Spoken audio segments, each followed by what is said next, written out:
Welcome back, everyone. Welcome back, players. I hope you guys had a good week. Filled with panic.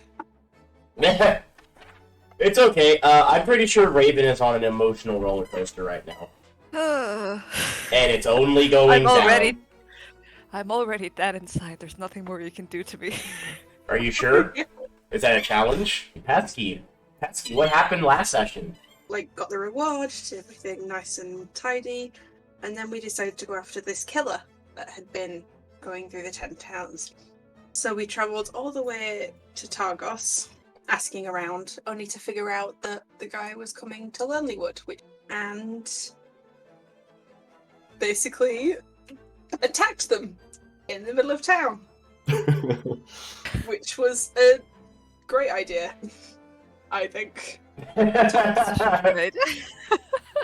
But yeah, and now we're in the midst of attacking in the middle of this town. We're all a bit panicked. Ours is down. But we're fine. We're gonna be fine. Oh yeah.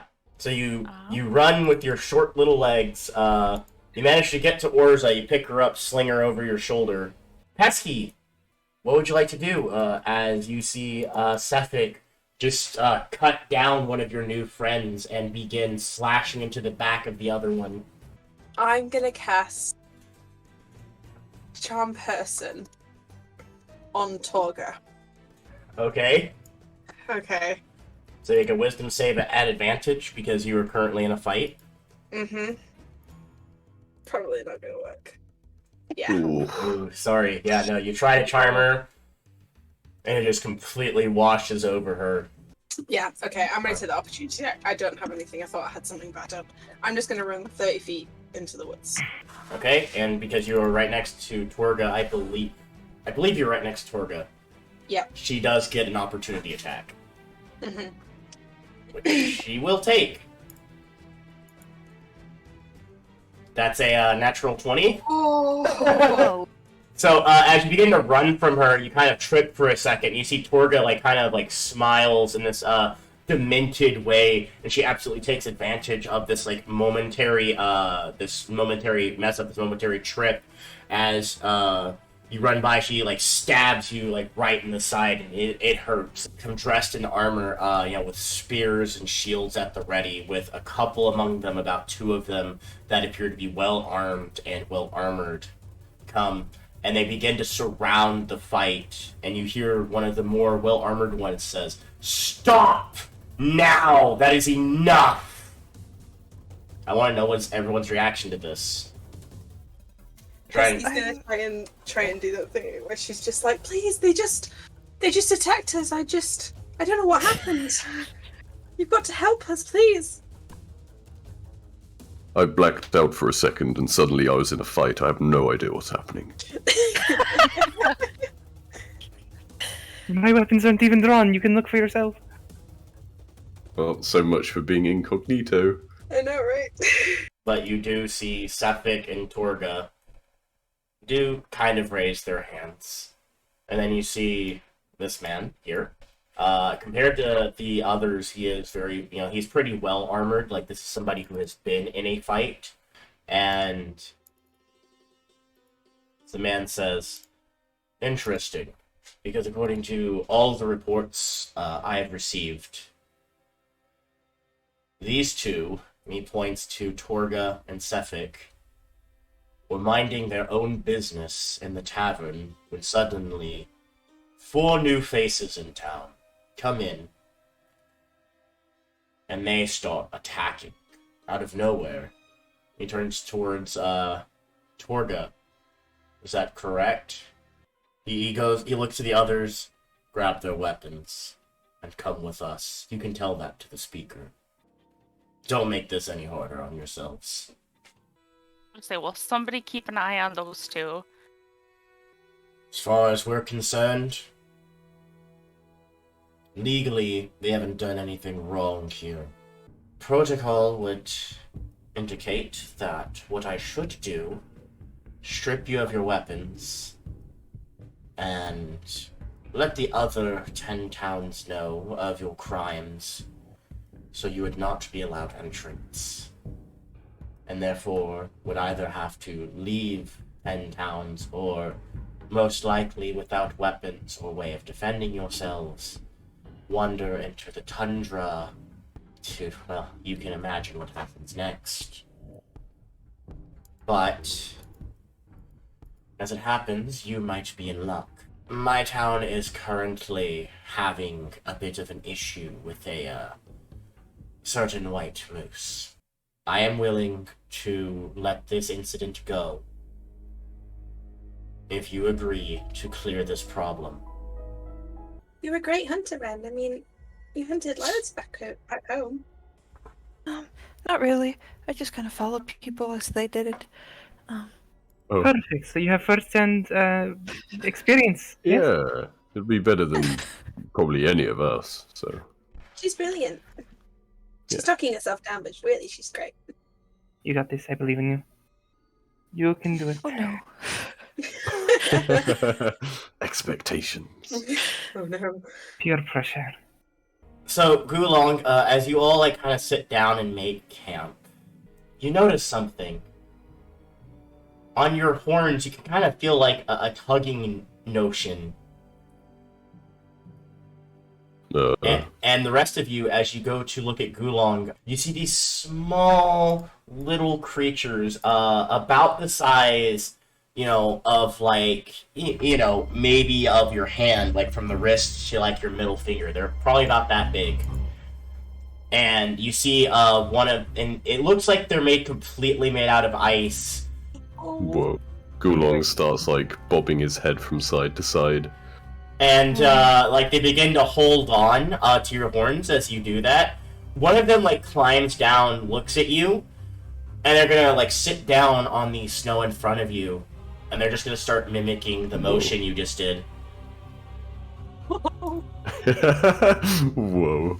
And you see the other one after you finish bobbing your head back and forth.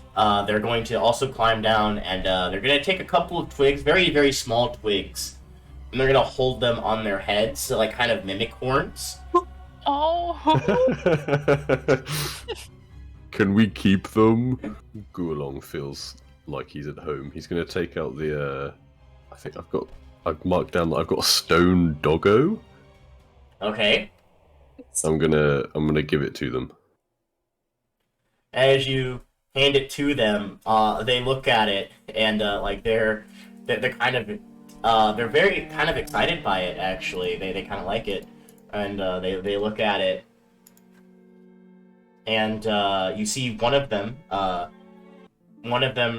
kind of reaches down, and they very quickly somehow form this little tiny medallion made out of ice and twig and stone. And Gulong, they give it to you. Cute little medallion. Mm-hmm. Whoa. I will put it on, and I will telepathically say to the one that handed it, "Thank you." And it gives you a little wave, and you're gonna see the two little Chewinga. They're gonna take the dog. They kind of have to work together, and they're gonna take it into the forest Whoa. with them. So cute. This place isn't too bad. So looking at them, it appears that they are 6 elevated white marble statues depict slender, robed figures facing northward. The engraving on their faces has been worn away by the wind, but pointed ears make the statues identifiable as elves. The snow around the gnomon has melted away, revealing a circle of symbols carved into the stone around it. The symbols depict phases of the moon, suggesting that the circular depression is not a sundial, but a moon dial. Something has punched a rough hole in the wall in the northwest edge of the depression, creating a dark opening that leads under the hill. Orza, as you peer into the hole, you notice a group of quite a bit of animals in this room, all kind of huddled together, sleeping. You see foxes, hares, goats, owls, wolf pups, and young bears, and they're all kind of sharing the space. And as you step in, you notice all of them begin to run away, and at the center of them all is this huge white-colored moose. Stands up. It looks like it's angry. And Shit. that is going to be initiative. Which I do, Pesky. Okay, I'm gonna move. Oh, okay. He's a big boy. He's a big boy. He's a big boy. Alright, next up is the white moose, who, while a bit slowed down from the terrain, is still able to make it up to Orza. Oh, Oh, boy. that is big boy. He's a big boy. Oh yeah, he's big. Uh-huh. Orza! I'm gonna disengage. Run. Sure. Hey, how are you doing? Hi. You Hello. look like shit. I just got a few broken ribs. It's fine. No. Yep. Oh, hey, and look, Oh, no. it had to move 20 feet to get to you. Haha. Oh I'm no. sorry. Hi, Big Mirren. moose. Hi. So, as a charge, so if this hits, it might not. 13? Oh, nope. Damn, Oh you my were God. very lucky, because that would have done an extra 11 had it hit. You're so delightfully sadistic to your PCs, it's great. Yeah. So your arrow flies through the air, and it manages to, pierce the, moose in its neck, Ren's the MVP against the moose. and... yeah, The Right moose through the bane. Slayer of meese. it gives off one last cry before it collapses with a heavy thud to the stone in front of you. Yeah, I'm pretty sure Mirren is. I mean, Gulong's not. I mean, Gulong's alright, but he's probably not as strong as Mirren. Yeah, I'm pretty sure Mirren probably has abs you could grate cheese off of. Yeah. What a visual. Oh, is this that door? Can we open it from the inside? You can. Ba-da-da-da! Legend of Zelda noise. Yeah, I think we need to put those in the bowl and then light it on fire. And then something will happen. Hand? We have to put a hand in there? I guess so. Um. Well, Orza would be fine sticking a hand in there. Oh yeah. I At suppose we'd least for have a to little cut bit. it off. Alright, does anyone have reservations against me doing this? No, Speak now. do it. Good, let's see what happens. I'm gonna put the produce flame in my hand and then put my hand upside down into the bowl with the items. okay. Definitely an interesting take on this. So, as you place your hand with the fire into the brazier, very quickly, the flame erupts, and it completely like covers your hand and your arm, and you're instantly seared with pain.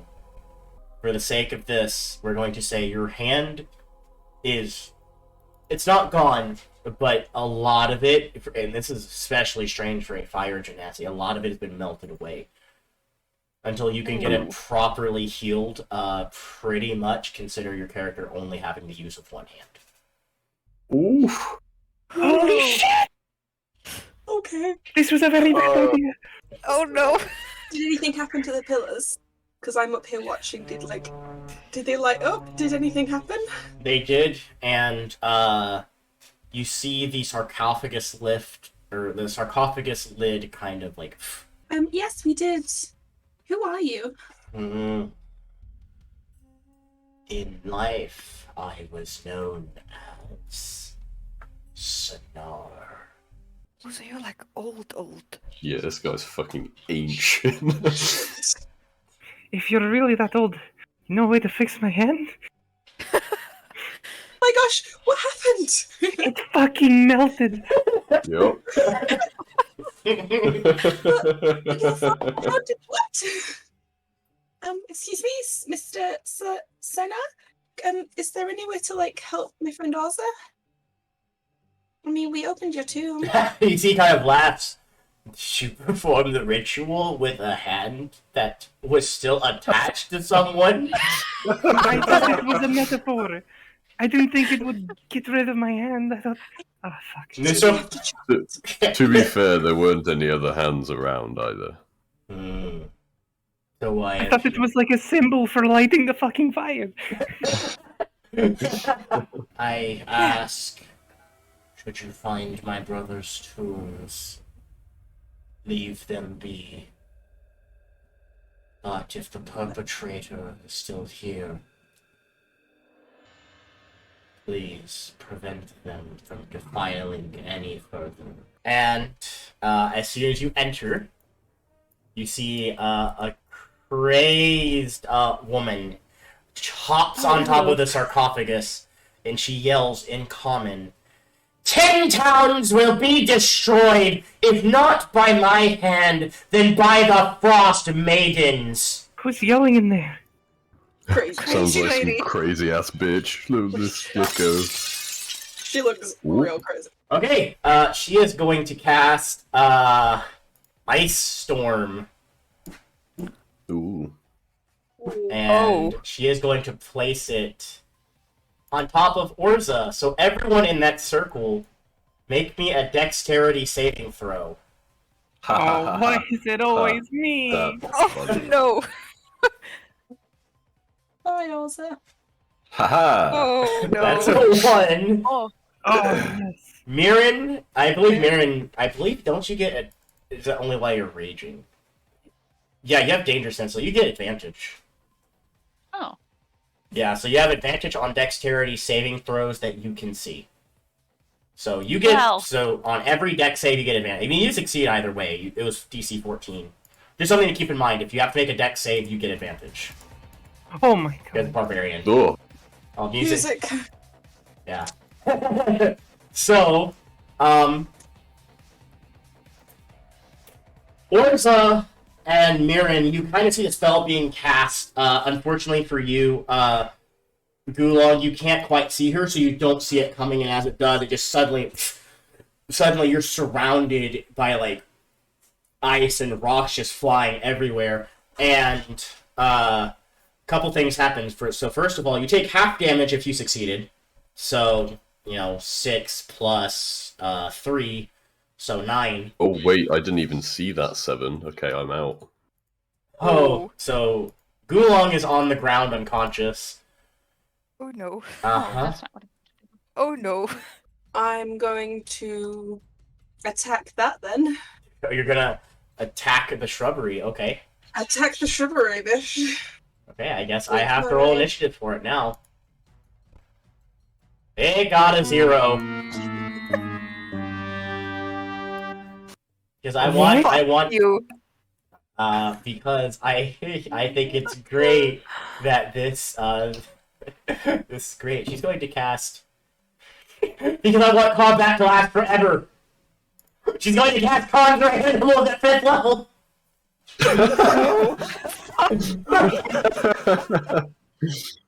Don't do them like that. Oh, Don't. I know the druid list. Don't do it. So she is going to summon. So she can summon what? 8 beast of 1/4. So she can do double that. So 16. Cool. 16. Oh boy. Guess combat is just caught off the fucking deep end. And she summoned 16 wolves. I fucking knew it! oh, R.I.P. Ren. I'm gonna stop making a new character. Yeah, 1, 2, sorry. 3, 4, 5, 6, Oh man. 7, 8, 9, This is what it looks like when a DM wants to kill you. 11, 12, I hate it. I'm gonna quit. 13, 14. And it has fucking 6 as well. Oh, 16 wolf.